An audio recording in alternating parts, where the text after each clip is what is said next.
Hello everyone, welcome to Sumalatha Anvi YouTube channel. ఈరోజు మనం ఈ వీడియోలో థర్డ్ క్లాస్ తెలుగు వ్యాకరణం అనేది నేర్చుకుంటున్నాం ఫ్రెండ్స్. ముందు వీడియోలో మనం తెలుగు క్లాస్లో భాగంగా థర్డ్ క్లాస్కి సంబంధించిన 4 కవి పరిచయాలు అనేది నేర్చుకున్నాం. అవి కింద డిస్క్రిప్షన్లో ఇస్తాను, చూడండి.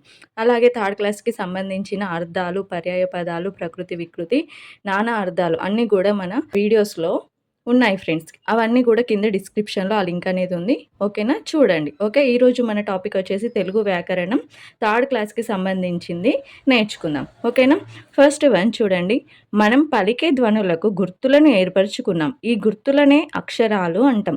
మనం పలికే ధ్వనులకు ఏం ఏర్పరచుకున్నాం? గుర్తులు అనేది ఏర్పరచుకున్నాం. వీటిని ఏమంటాం? అక్షరాలు. ఓకే, అక్షరాలు అన్నిటినీ కలిపి వర్ణమాల అంటారు. అక్షరాలన్నిటినీ కలిపి ఏమంటాం?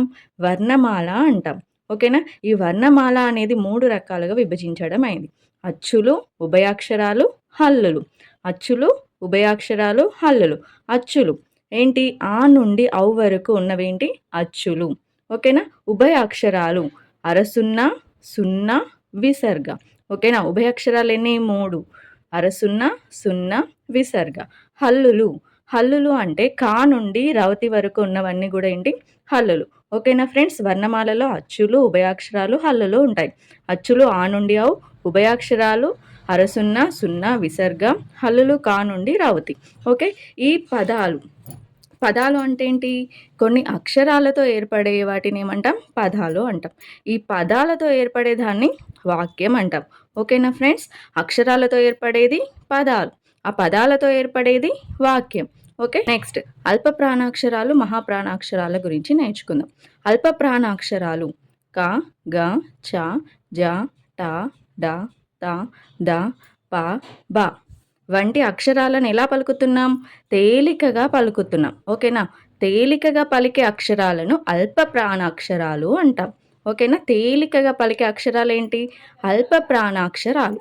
ఓకే, నెక్స్ట్ మహాప్రాణాక్షరాలు ఖ, ఘ, ఛ, ఝ, ఠ, ఢ, ధ, ధ, ఫ, బ వంటి అక్షరాలను ఎలా పలుకుతున్నాం? ఒత్తి పలుకుతున్నాం కదా.